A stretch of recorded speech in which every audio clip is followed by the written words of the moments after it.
Selamat pagi, apa kabar? Mari kita berdoa dulu, kemudian mulai belajar mengajar bersama-sama. Tuhan Allah yang baik, terima kasih. Oleh karena hari ini juga kami boleh berkumpul dan belajar firman-Mu bersama-sama. Itu adalah kasih karunia-Mu yang luar biasa atas kami. Hari ini juga kami saling mengajar belajar firman-Mu.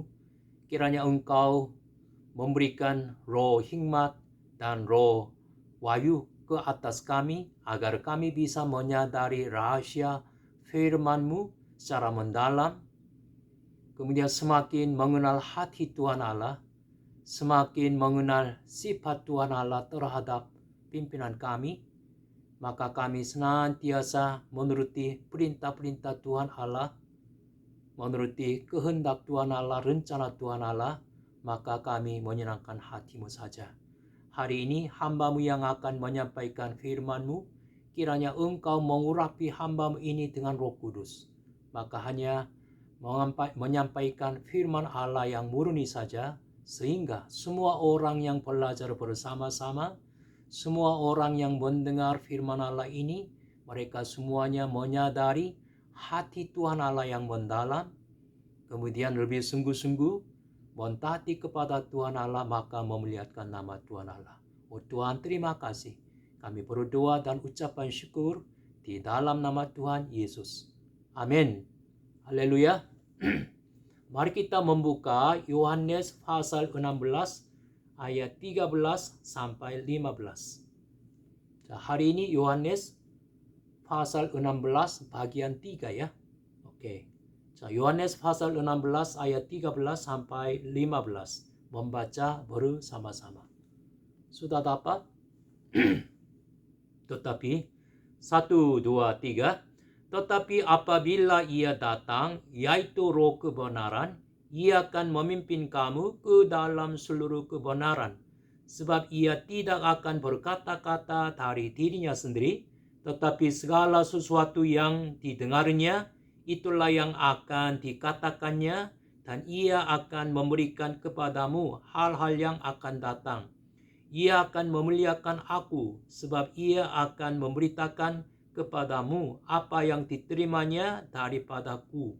Segala sesuatu yang Bapa punya adalah aku punya. Sebab itu aku berkata, ia akan memberikan kepadamu apa yang diterimanya daripadaku. Amin. Kemarin kita sudah belajar bersama-sama tentang ajaran Roh Kudus yang diajarkan di ruang atas. Yang pertama, siapakah Roh Kudus itu? Siapakah Roh Kudus itu? Roh Kudus mempunyai intelek yang sempurna, emosi yang sempurna, kemudian keinginan yang sempurna. Yang kedua, mengapa Yesus turun ke dunia ini? Mengapa Roh Kudus datang ke dunia ini? Untuk memberi kesaksian tentang Yesus Kristus. Untuk bersaksi tentang Yesus Kristus. Yang ketiga, dengan cara apa Roh Kudus bekerja? Roh Kudus yang berdiam di dalam orang percaya bekerja dengan firman Allah melalui orang yang menyampaikan firman Allah itu. Kemudian yang keempat, di antara pekerjaan-pekerjaan Roh Kudus adalah pekerjaan untuk mengadakan mujizat atau mengadakan kekuatan. Di antara kekuatan Roh Kudus, yang mana adalah kekuatan yang terbesar. Waktu kita mengingat pekerjaan Roh Kudus, banyak kali teringat apa? Orang sakit sembuh, terjadi mujizat, terjadi tanda. Orang yang didoakan jatuh ke belakang, kemudian bersuara aneh. Memang hal-hal ini kita teringat ya. Kalau itu di antara kekuatan Roh Kudus. Kekuatan apa? Adalah kekuatan yang terbesar. Kita perlu memahami dengan benar. Itu adalah kekuatan yang menyelamatkan orang yang percaya. Itu kekuatan untuk menyelamatkan. Kekuatan keselamatan. Roma pasal 1 ayat 16. Injil adalah kekuatan Allah yang menyelamatkan setiap orang yang percaya. Mengapa kekuatan yang menyelamatkan orang percaya adalah kekuatan Roh Kudus yang terbesar di antara kekuatan-kekuatan Roh Kudus. Untuk memahami itu dengan baik, kita perlu membaca Efesus pasal 1 ayat 19 sampai 20. Mari kita membaca.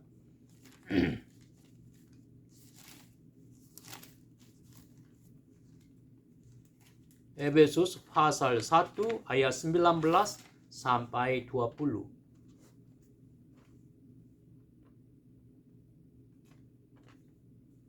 Sudah? Efesus pasal 1 ayat 19 sampai 20 kita membaca bersama-sama. 1, 2, 3. Dan betapa hebat kuasanya bagi kita yang percaya sesuai dengan kekuatan kuasanya yang dikerjakannya di dalam Kristus dengan membangkitkan Dia dari antara orang mati dan mendudukan Dia di sebelah kanannya di surga. Ini menunjukkan tentang kekuatan Roh Kudus yang membangkitkan Yesus di antara orang mati. Kemudian, Efesus pasal 2 ayat 1. Membaca Efesus pasal 2 ayat 1. 1, 2, 3. Kamu dahulu sudah mati karena pelanggaran-pelanggaran dan dosa-dosamu. Sebagai keturunan Adam, kita adalah orang berdosa.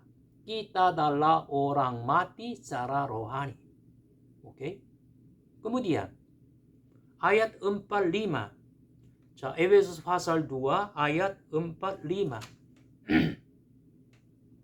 4 tetapi. Oke? 1, 2, 3. Tetapi Allah yang kaya dengan rahmat oleh karena kasih-Nya yang besar yang dilimpahkannya kepada kita telah menghidupkan kita bersama-sama dengan Kristus. Sekalipun kita telah mati oleh kesalahan-kesalahan kita, oleh kasih karunia kamu diselamatkannya. Ayat 5 lagi. Telah membangkitkan kita bersama-sama dengan Kristus. Melalui ini kita bisa menyadari bahwa kekuatan Roh Kudus yang membangkitkan Yesus di antara orang mati sama dengan kekuatan Roh Kudus yang menghidupkan kita dari orang mati secara rohani. Oke? Coba secara manusia pun berpikir. Yesus disalibkan di atas kayu salib, dikuburkan. Pada hari yang ketiga Dia dibangkitkan lagi. Yaitu Roh Kudus membangkitkan Yesus di antara orang mati. Ini adalah kekuatan Roh Kudus yang luar biasa. Kemudian, kekuatan Roh Kudus yang luar biasa ini sama dengan kekuatan Roh Kudus yang menghidupkan kita dari orang mati secara rohani. Dulu kita adalah orang berdosa. Kita semuanya adalah orang mati secara rohani. Tapi kita percaya kepada Tuhan Yesus. Maka kita dilahirkan kembali. Kita dihidupkan kembali. Kekuatan Roh Kudus yang menghidupkan kita. Kemudian kekuatan Roh Kudus yang membangkitkan Yesus di antara orang mati sama-sama. Ini adalah kekuatan Roh Kudus yang luar biasa. Jadi kita perlu menyadari bahwa kekuatan Roh Kudus yang tidak berasal dari mujizat, kekuatan Roh Kudus yang tidak berasal dari tanda. Kapan Roh Kudus, kapan kekuatan Roh Kudus dinyatakan? Waktu kita menyampaikan firman Allah, waktu kita menyampaikan Injil yang murni, Roh Kudus bekerja dengan menggunakan firman Allah itu. Kemudian Roh Kudus itu membuat kita menyadari dengan intelek kita. Kemudian Roh Kudus itu membuat kita percaya firman Allah ini dengan memakai emosi kita. Kemudian Roh Kudus itu membuat kita melakukannya dengan keinginan kita. Ini adalah kekuatan Roh Kudus. Amin. Jadi kekuatan Roh Kudusnya yang tidak berasal dari mujizat dan tanda. Dulu kita sudah belajar bahwa banyak orang mengikut Yesus. Mengapa? Mereka melihat mujizat yang diadakan oleh Yesus. Mereka mendengar cerita tentang mujizat yang diadakan oleh Yesus. Mereka langsung melihat mujizat yang diadakan oleh Yesus. Kemudian mereka mulai mengikut Yesus. Tapi nanti mereka mulai mendengar tentang penderitaan Yesus yang akan disalibkan di atas kayu salib. Mereka mulai meninggalkan Yesus. Jadi kepada orang-orang yang mengikut Yesus setelah melihat atau mendengar atau mengalami mujizat yang diadakan oleh Yesus, iman mereka tidak diakui oleh Yesus. Memang setelah melihat, setelah mendengar, setelah mengalami mujizat yang diadakan oleh Yesus, bisa percaya. Tapi hal itu hanya memotivasikan untuk percaya saja. Itu kurang cukup baik, cukup benar. Dengan cara belajar Injil secara konkretnya, dia perlu mempunyai iman yang diakui oleh Yesus. Yaitu mereka perlu mengenal Injil. Mereka perlu percaya pekerjaan Yesus untuk menebus dosa-dosa kita. Amin. Kemudian, kami sekarang sudah tahu atau sudah percaya bahwa Roh Kudus berdiam di dalam kami. Bagaimana hal ini bisa terjadi? Bagaimana Roh Kudus bisa berdiam di dalam kita?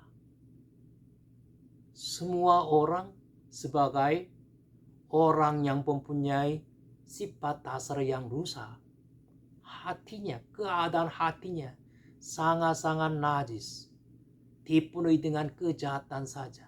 Tapi bagaimana Roh Kudus bisa berdiam di dalam kita yang najis di hadapan Tuhan Allah? Jawabannya melalui tubusan Yesus Kristus. Untuk memahami ajaran ini dengan baik, kita perlu kembali ke Kejadian pasal 1, 2, 3. Sebagai keturunan Adam, kita semuanya menjadi orang berdosa. Oleh karena Adam yang mewakili manusia melanggar perintah Tuhan Allah, yaitu dia makan buah yang dilarang, maka dia harus meninggalkan Tuhan Allah. Oleh karena Tuhan Allah adalah terang dan Adam berbuat dosa maka menjadi gelap. Terang dan gelapnya tidak bisa berada bersama-sama. Menurut tulisan Kejadian pasal 3, Adamnya dikeluarkan dari Taman Eden. Setelah itu manusia mempunyai pergumulan yang paling besar, paling serius. Itu apa? Bagaimana manusia bisa dikembalikan kepada Tuhan Allah lagi untuk tinggal bersama-sama dengan sukacita selama-lamanya. Lebih konkretnya, bagaimana orang berdosa bisa dikembalikan kepada Tuhan Allah yang benar untuk tinggal bersama-sama dengan sukacita selama-lamanya. Untuk dikembalikan kepada Tuhan Allah lagi, manusia pertama kali harus menyelesaikan masalah dosa. Tapi manusia sendiri tidak bisa menyelesaikan masalah dosa dengan cara apapun. Maka Tuhan Allah yang mengasihi kita mengirim anak tunggal Yesus Kristus, menimpakan segala dosa kita kepada anaknya Yesus Kristus. Maka Yesus memikul segala dosa kita dan disalibkan di atas kayu salib untuk menebus dosa-dosa kita, untuk membayar harganya terhadap dosa-dosa kita. Kemudian di atas kayu salib secara terakhir dia bicara, sudah selesai. Pekerjaan Yesus untuk menyelesaikan masalah dosa manusia sudah selesai. Melalui tubuhan Yesus Kristus, Tuhan Allah membuka jalan untuk diselamatkan, membuka pintu untuk diselamatkan. Jadi melalui tubuhan Yesus Kristus, kita bisa dikembalikan kepada Tuhan Allah lagi untuk tinggal bersama-sama selama-lamanya. Kalimat ini dengan kata yang lain, melalui tubuhan Yesus Kristus, Roh Kudus mulai berdiam di dalam kita yang percaya kepada Yesus. Oleh karena bagi orang percaya, melalui tubuhan Yesus Kristus, segala dosanya sudah diampuni. Maka Roh Kudus bisa mulai berdiam di dalam kita. Amin.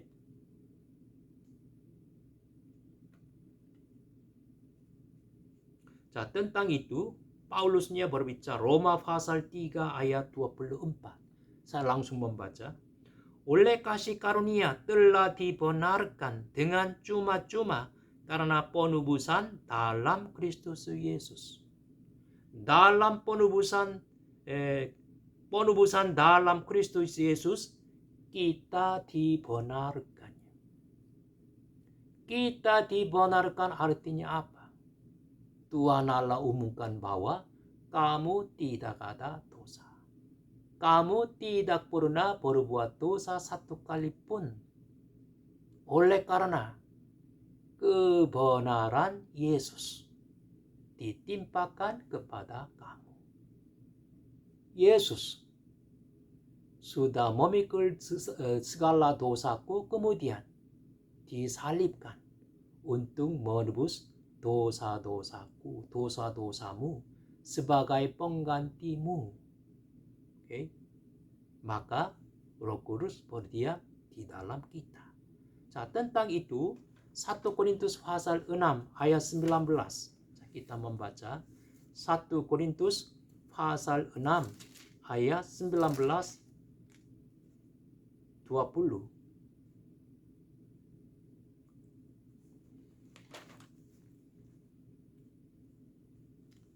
1 Korintus pasal 6 ayat 19-20 membaca bersama-sama. Atau tidak? 1, 2, 3. Atau tidak tahukah kamu bahwa tubuhmu adalah bayi Roh Kudus yang diam di dalam kamu, Roh Kudus yang kamu peroleh dari Allah, dan bahwa kamu bukan milik kamu sendiri, sebab kamu telah dibeli dan harganya telah lunas dibayar. Karena itu melihatkanlah Allah dengan tubuhmu. Amin. Kemudian kembalikan Yohanes pasal 16 ayat 14.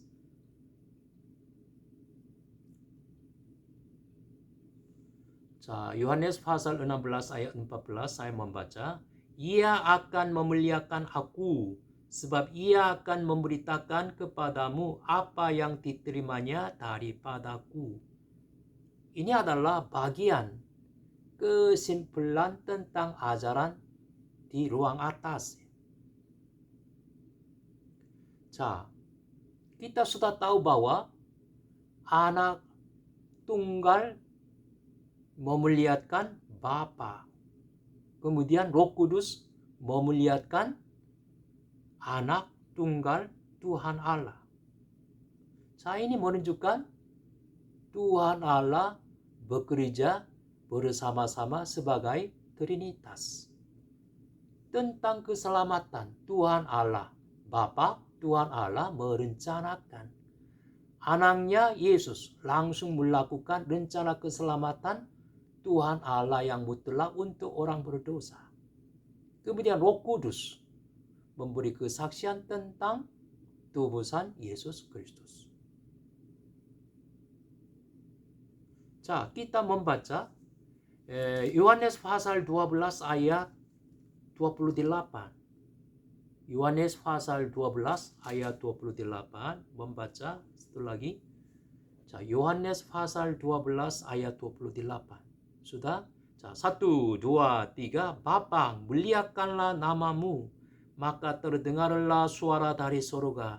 Aku telah memuliakannya dan aku akan memuliakannya lagi. 자, ayat 17 ayat pasal 17. Yohanes pasal 17 ayat 4.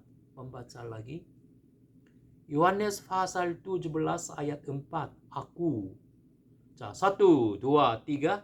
Aku telah mempermuliakan engkau di bumi dengan jalan menyelesaikan pekerjaan yang engkau berikan kepadaku untuk melakukannya. 자, anak tunggal Yesus Kristus memuliakan nama Tuhan Allah. Kemudian Roh Kudus memuliakan nama anaknya Yesus Kristus. Amin. Kemudian ayat 14 lagi, ia akan memuliakan aku.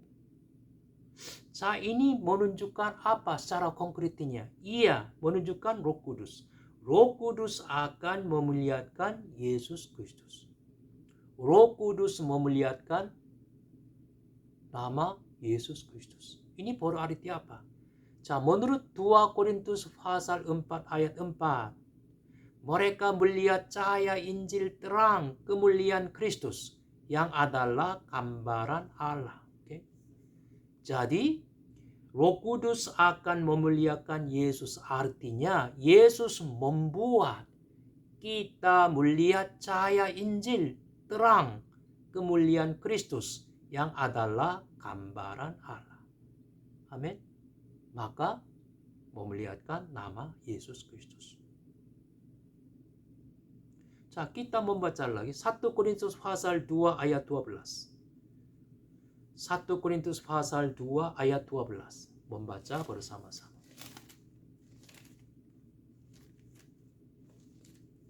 1 Korintus pasal 2 ayat 12. Kita tidak. Okay. 1 Korintus pasal 2 ayat 12. Sudah? 1, 2, 3. Kita tidak menerima roh dunia, tetapi roh yang berasal dari Allah, supaya kita tahu apa yang dikaruniakan Allah kepada kita. Amin. Waktu Roh Kudus menginsapkan hal-hal yang sudah terjadi bagi kita, kita bisa memahami, kita bisa mengerti. 자, contoh. Kadang-kadang kami pernah bertanya kepada kita sendiri. Kebanyakan murid-murid sekolah kami yang berasal dari Mamasa, Mamuju, atau Toraja. Coba tanya. Mengapa saya yang tinggal di kampung mendalam terpanggil, maka diantar ke sekolah ini, maka diberikan kesempatan untuk belajar firman Allah, belajar Injil, kemudian mempraktekkannya di kampung yang masing-masing, di daerah yang terpencil, di daerah pegunungan. Di antara banyak pemuda-pemudi yang tinggal di kampung, mengapa saya saja terpanggil kemudian datang ke sekolah ini dan melanjutkan berkuliah di STT untuk menjadi pendeta? Secara manusia berpikir memang itu adalah hal yang terjadi kebetulan, atau teman-temannya berbicara, mengusulkan, atau orang tuanya mendesak. Dengan cara ini kita bisa berpikir.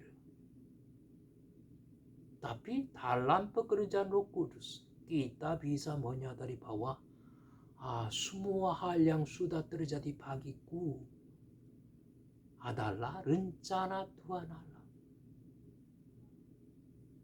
Tuhan Allah mengasihiku, maka di antara banyak pemuda-pemudi, walaupun saya enggak begitu pintar, enggak begitu ada unggulan, tapi terpanggil, terpilih.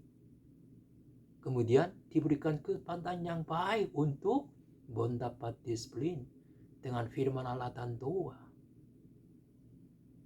Bagaimana menyadari fakta ini secara mendalam kemudian terharu oleh karena rencana Tuhan Allah yang luar biasa bagi kita sendiri dalam pekerjaan Roh Kudus.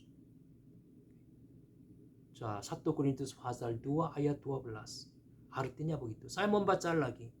Kita tidak menerima roh dunia, tetapi roh yang berasal dari Allah, supaya kita tahu apa yang dikaruniakan Allah kepada kita. Semua hal yang baik yang berasal dari Tuhan Allah, semua hal yang baik dikaruniakan oleh Tuhan Allah kepada kita.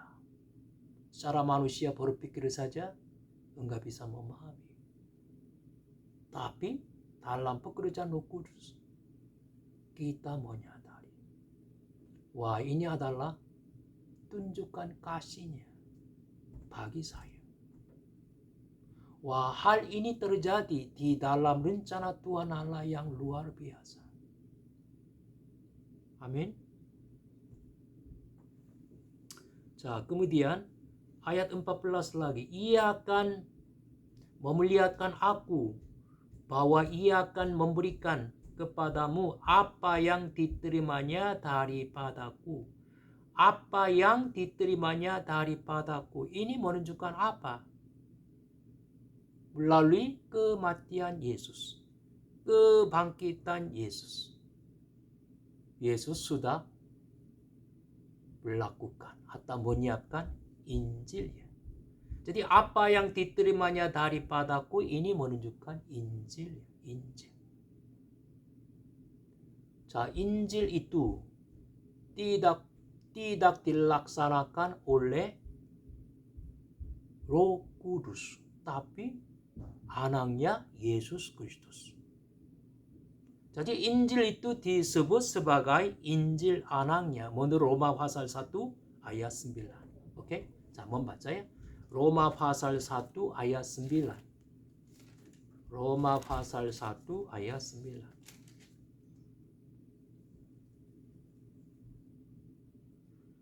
Roma pasal 1 ayat 9. Karena Allah, 1, 2, 3. Karena Allah yang kulayani dengan segenap hatiku dalam pemberitaan Injil anaknya adalah saksiku bahwa dalam doaku aku selalu mengingat kamu. Di sini pemberitaan Injil anaknya. Pemberitaan Injil anaknya. Ini menunjukkan apa? Injilnya dilakukan oleh Yesus Kristus daripada Roh Kudus. Amin. 자, kemudian Yohanes pasal 16 ayat 15. Membaca bersama-sama. 자, 15. 1, 2, 3. Segala sesuatu yang Bapa punya adalah aku punya. Sebab itu aku berkata, ia akan memberitakan kepadamu apa yang diterimanya daripadaku. 자, ini artinya apa? Roh Kudus berdiam di dalam orang percaya. Kemudian Roh Kudus mengajar. Roh Kudus memberitakan Injil. Roh Kudus memuliakan nama Tuhan Allah. Dengan kata yang lain, waktu kita dikuasai oleh Roh Kudus, waktu Roh Kudus berdiam di dalam kita, Roh Kudus mengajar firman Allah melalui pelayanan kita,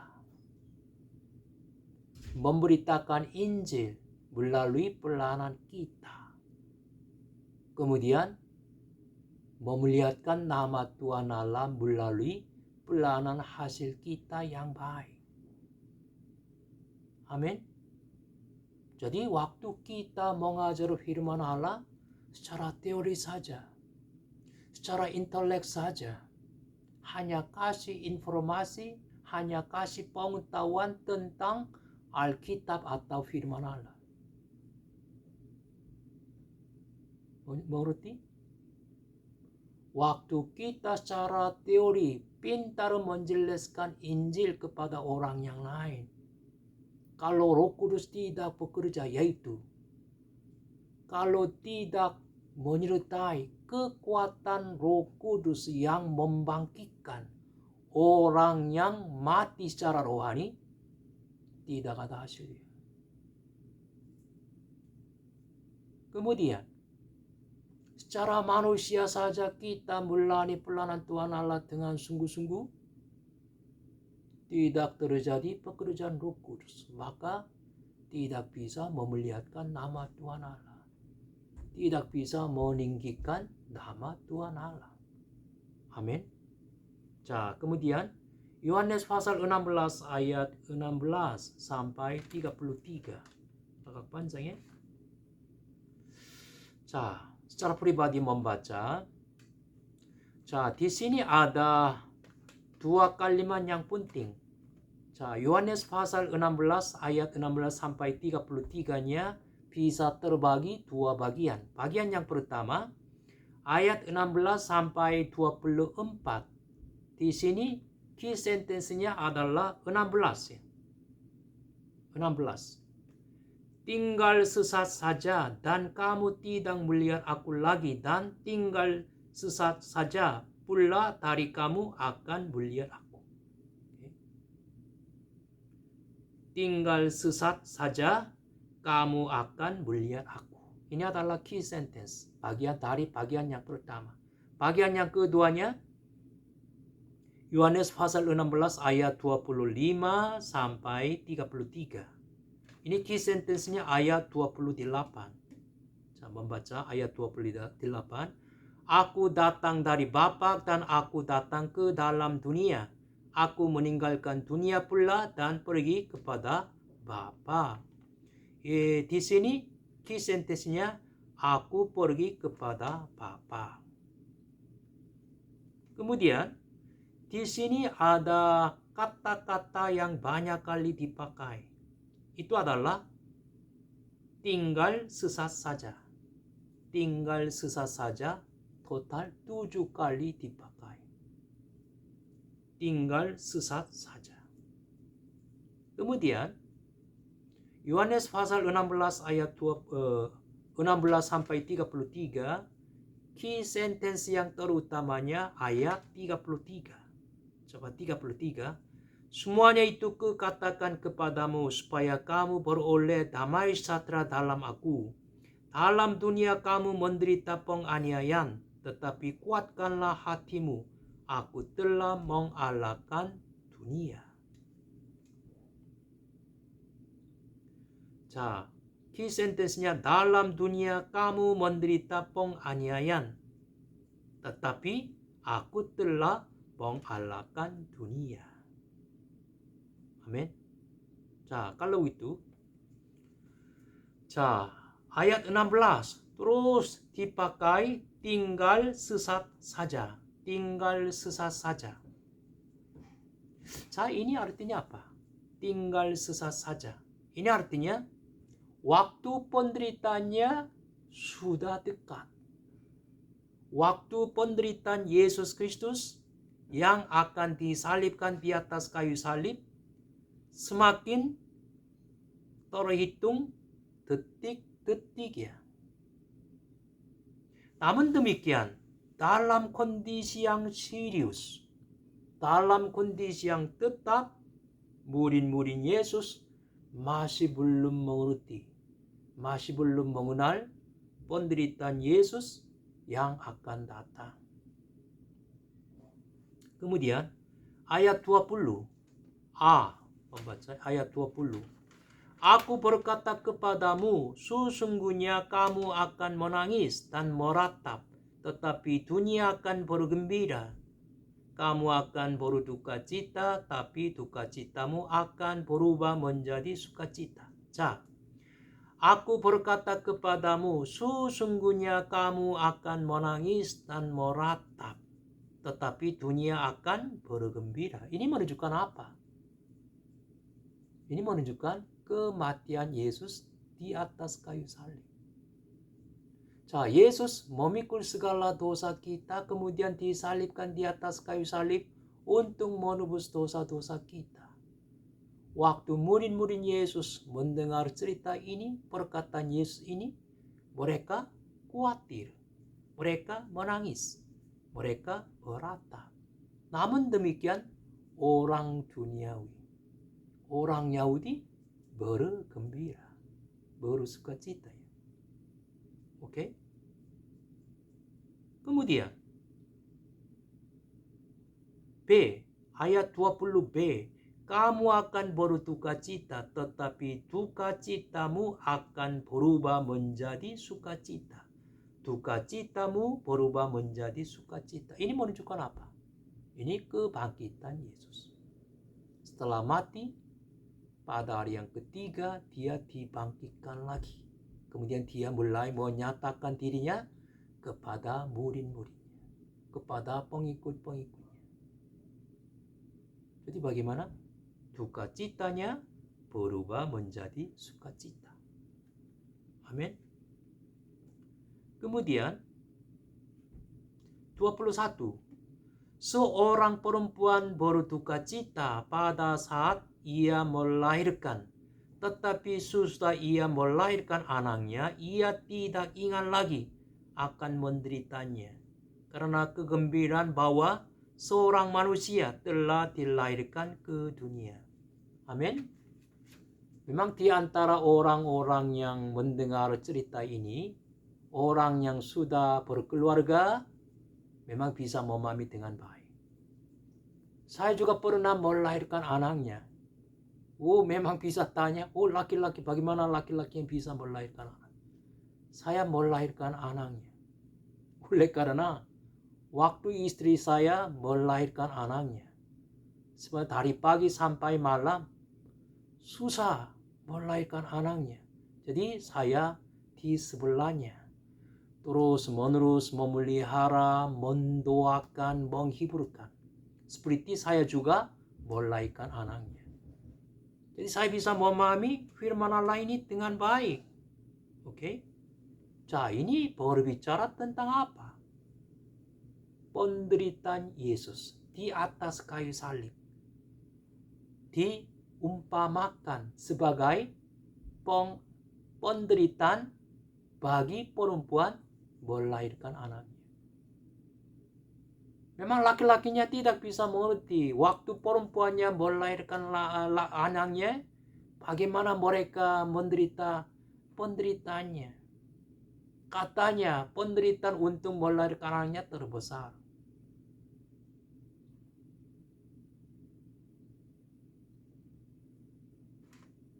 Jadi Yesus akan menderita penderitaan yang luar biasa di atas kayu salib. Itu dijelaskan seperti seorang perempuan melahirkan anaknya. Tapi setelah melahirkan anaknya, semua penderitaannya lupa. Oleh karena apa? Sambil melihat anak yang dilahirkan, dia hanya bergembira saja. Amin.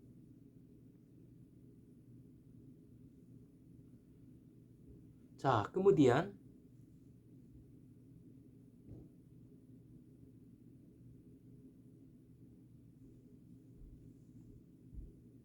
ayat 22. Oke, 22. Demikian juga kamu sekarang diliputi duka cita, tetapi aku akan melihat kamu lagi, dan hatimu akan bergembira, dan tidak ada seorang pun yang dapat merampas kegembiraan itu daripadamu. 자, dulu Tuhan Allah mengubah duka cita menjadi bergembira. Oke. 자, Tuhan Allah adalah mengubah kejahatan menjadi kebaikan.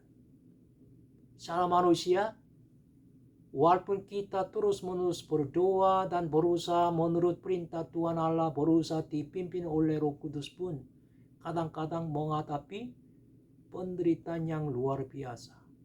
Kadang-kadang kami menghadapi hal yang luar biasa, kesulitan atau gangguan yang luar biasa. Pada waktu itu, kita percaya firman Allah ini. Tuhan Allah mengubah duka cita kita menjadi sukacita. Tuhan Allah mengubah kejahatan di hadapan kita menjadi kebaikan di hadapan kita. Amin.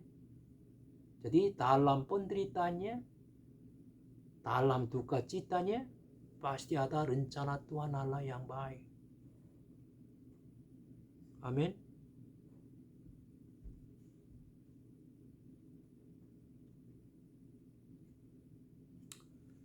자, kemudian ayat 23.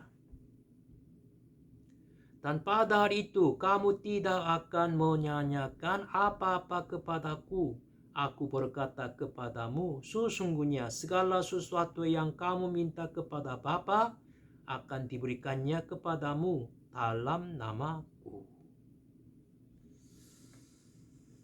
자, ayat 23a. Pada hari itu kamu tidak akan menyanyikan apa-apa kepadaku. Ini berarti apa? Sekarang murid-murid Yesus, pengikut-pengikut Yesus belum memahami maksud Yesus tentang penganiayaan yang akan dialami di atas kayu salib. Mereka hanya mencurigai saja. Mereka belum memahami maksud Yesus, belum mengerti rencana Tuhan Yesus untuk masa depannya. Tapi nanti melalui pekerjaan Roh Kudus, melalui Roh Hikmat, Roh Wahyu, mereka semuanya menjadi menyadari, menjadi mengerti, sambil mengakui, benar, betul. Pada waktu itu menyadari semua yang belum diterima, belum terpahami. Tapi setelah melalui pekerjaan Roh Kudus, mereka menyadari, setuju, mengerti. Tentang itu sekarang berbicara. Pada hari itu kamu tidak akan menyanyikan apa-apa kepadaku. Oke? Kemudian, tentang itu, Kita perlu membaca Yohanes pasal 2 ayat 22.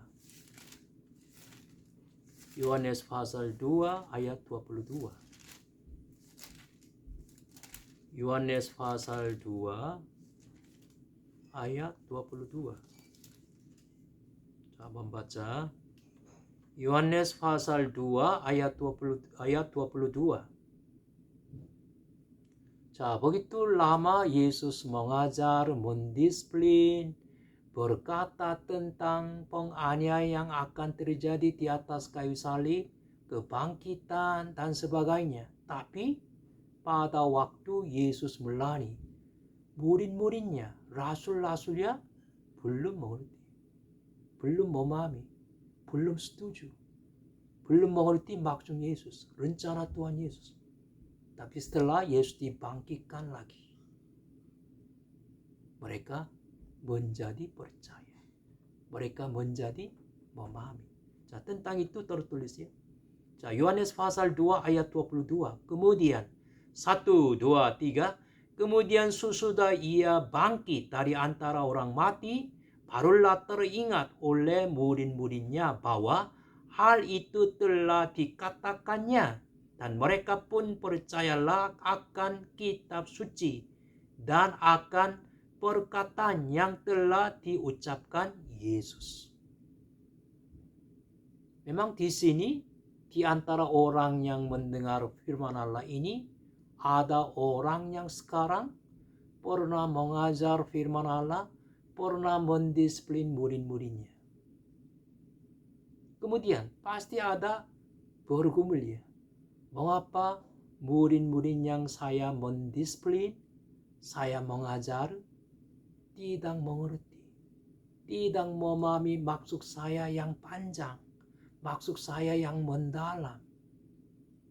Pada waktu itu kadang-kadang merasa tersinggung. Sudah 5 tahun mendapat disiplin, sudah 7 tahun mendapat disiplin, sudah belajar firman Allah, tapi belum memahami maksud pemimpin rohani, rencana pemimpin rohani, masih belum percaya perkataan pemimpin rohani. Pada waktu itu sebagai pemimpinnya, pemimpin rohaninya tersinggung. Kemudian di dalam hatinya menjadi komplain.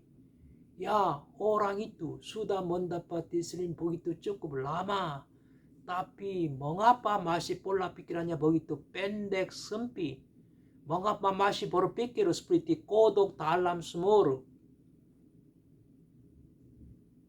Tapi setelah kebangkitan Yesus, mereka memahami perkataan Yesus yang dulu berbicara.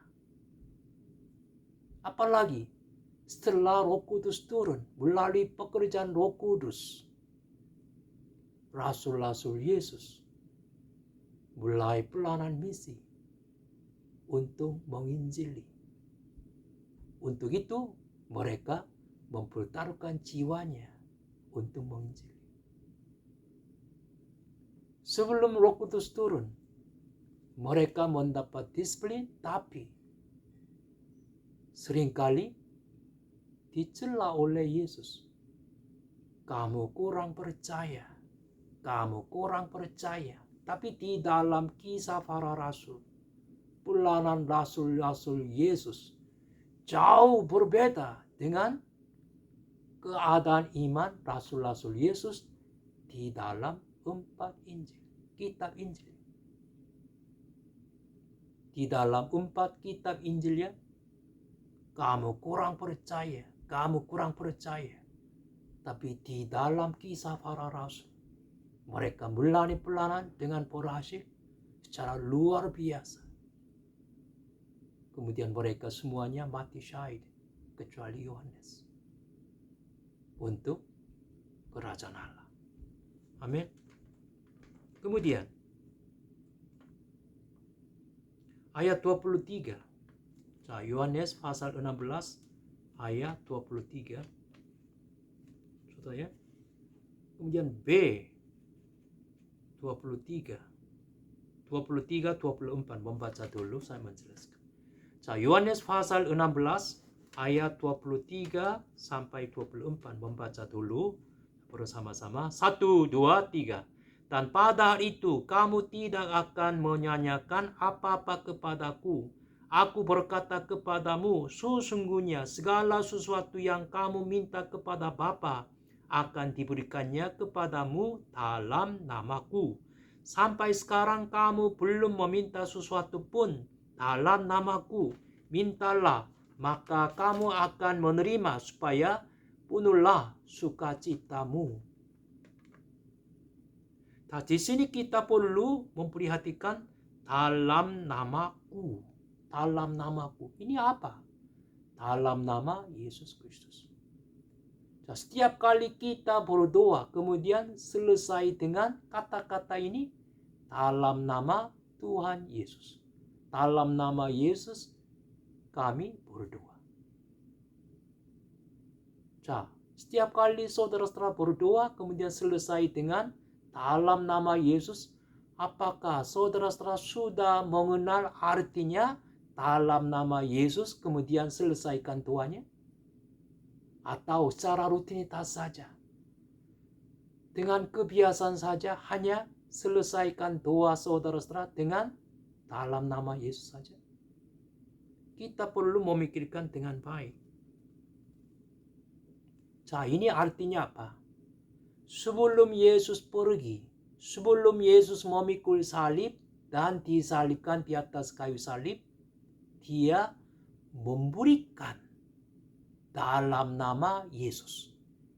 Yaitu Yesus melimpahkan wewenang untuk berdoa, untuk memakai nama Yesus waktu berdoa.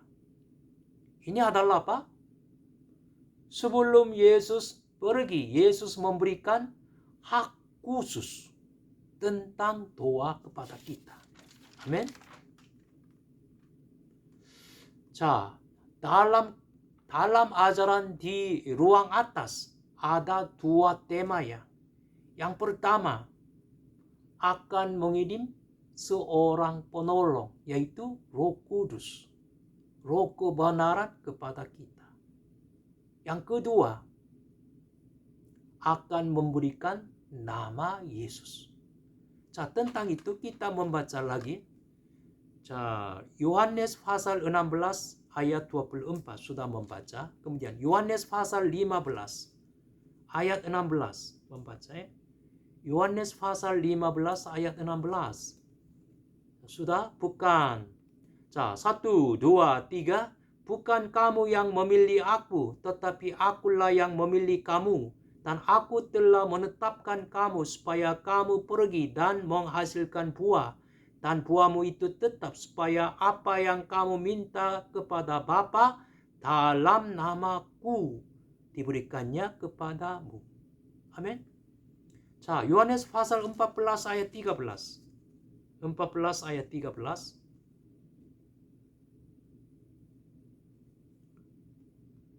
Yohanes pasal 14 ayat 13.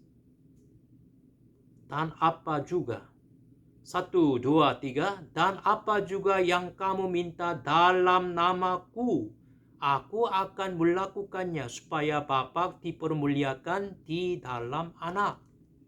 Kemudian Yohanes pasal 16 ayat 24. Tadi sudah membaca, saya membaca lagi.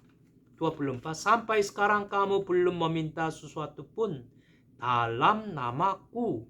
Mintalah, maka kamu akan menerima, supaya penuhlah sukacitamu.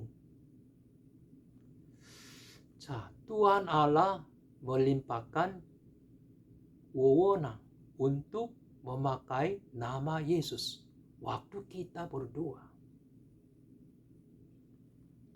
Melimpahkan wewenang yang khusus untuk kita bisa memakai nama Yesus. Ini hal yang sangat-sangat penting. Menurut Kisah Para Rasul pasal 11 ayat 26.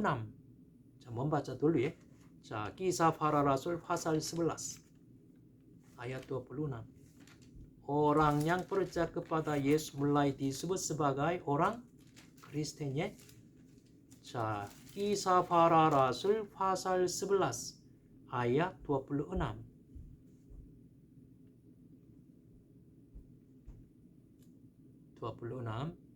자, membaca. Mereka tinggal. 자, 1, 2, 3.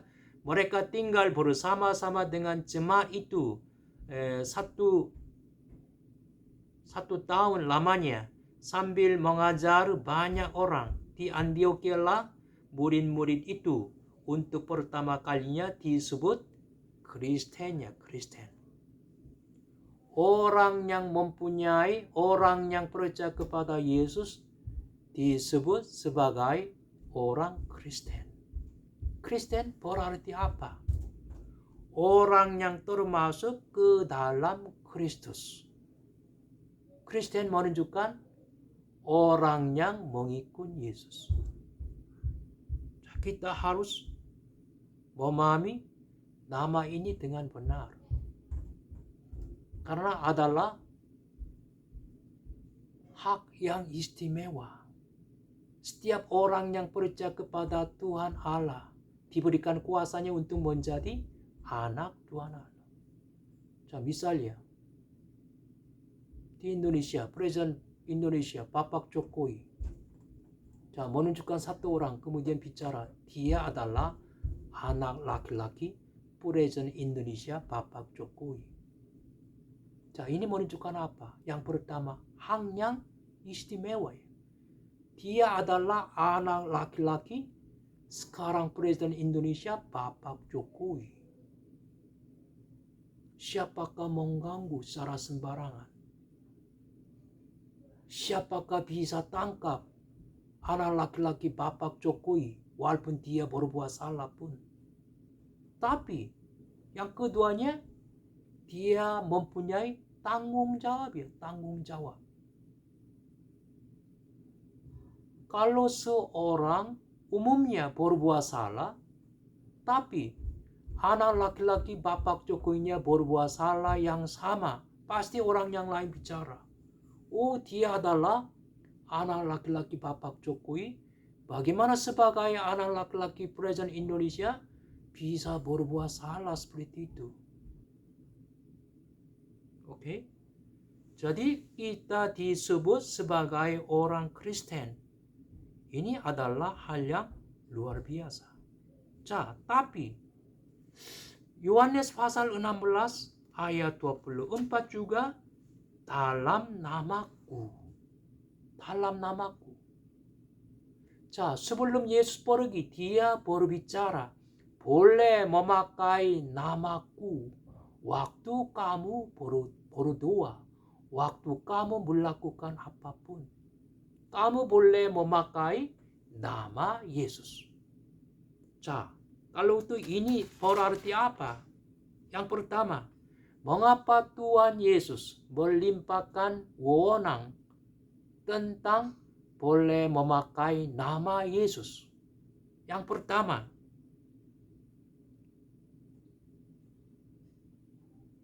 tujuannya boleh pakai nama Yesus waktu berdoa.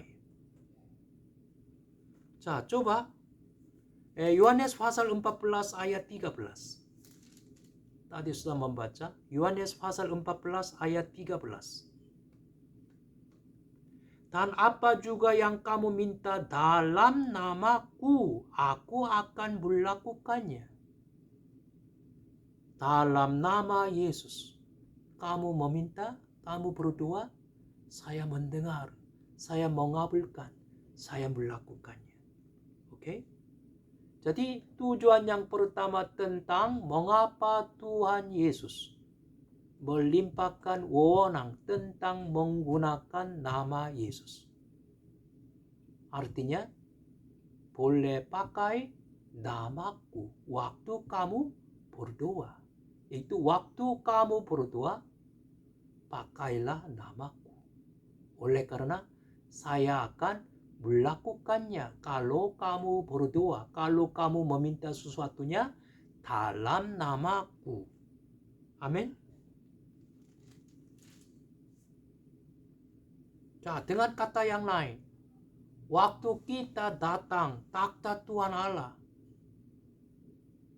sebelum masuk, kita perlu lihatkan kartu masuk ya, kartu masuk. Tapi kartu masuknya tertulis dalam nama Yesus. Itu apa? Kartu itu jamin kita lewat dengan aman ke depan takhta Tuhan Allah. Amin. Jadi ini hal yang luar biasa. Dalam nama Yesus, kami dengan berani datang takhta Tuhan Allah. Tanpa diperiksa, tanpa dicek ya, tanpa terganggu ya. Amin. 자, waktu kita berdoa, pasti selesaikan doa kita dengan dalam nama Yesus kami berdoa. Di atas nama Yesus kami berdoa. Tapi banyak orang yang berdoa belum mengenal artinya dalam nama Yesus berdoa. Memang mereka berdoa atau menghafal. Seperti menghafal mantra. Mantra. Secara rutinitas seperti menghafal mantra, mereka selesaikan doa. Dalam nama Yesus kami berdoa. Ini bukan tujuan Tuhan Allah. Memikirkan sebagai orang berdosa, bagaimana saya bisa datang kepada takhta Tuhan Allah. Oleh karena apa? Bagaimana kita datang takhta Tuhan Allah sebagai orang berdosa? Oleh karena apa? Kami datang kepada takhta Tuhan Allah dalam nama Yesus. Dalam nama Yesus artinya apa? Yesus sudah memikul segala dosaku dan sudah menyucikan segala dosaku.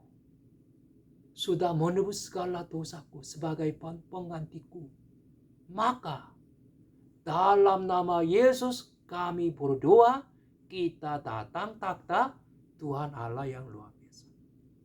Amin. 자, tentang itu kita membaca Ibrani pasal 10. 자, Ibrani pasal 10 ayat 19.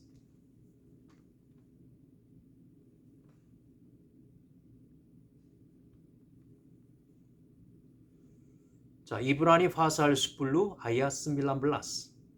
Membaca bersama-sama. Sudah?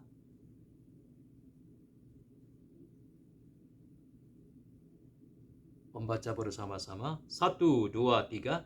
Jadi, saudara-saudara, oleh darah Yesus, kita sekarang penuh keberanian dapat masuk ke dalam tempat kudus.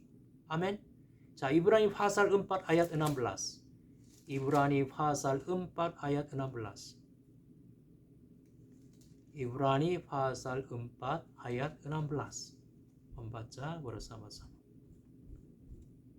Sudah? Ibrani pasal 4 ayat 16. 자, membaca bersama-sama. Sebab itu. 자, 1, 2, 3. Sebab itu, marilah kita dengan penuh keberanian menghampiri takhta kasih karunia supaya kita menerima rahmat dan menemukan kasih karunia untuk mendapat pertolongan kita pada waktunya. 자, kita berdoa dalam nama Yesus. Sambil memikirkan ini, kita perlu menyadari, wah, mengapa Tuhan Allah melimpahkan wewenang untuk menggunakan nama Yesus waktu kita berdoa, waktu kita melakukan.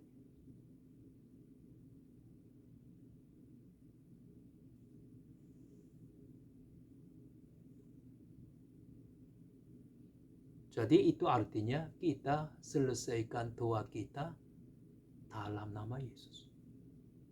Yang kedua, kita berdoa dalam nama Yesus.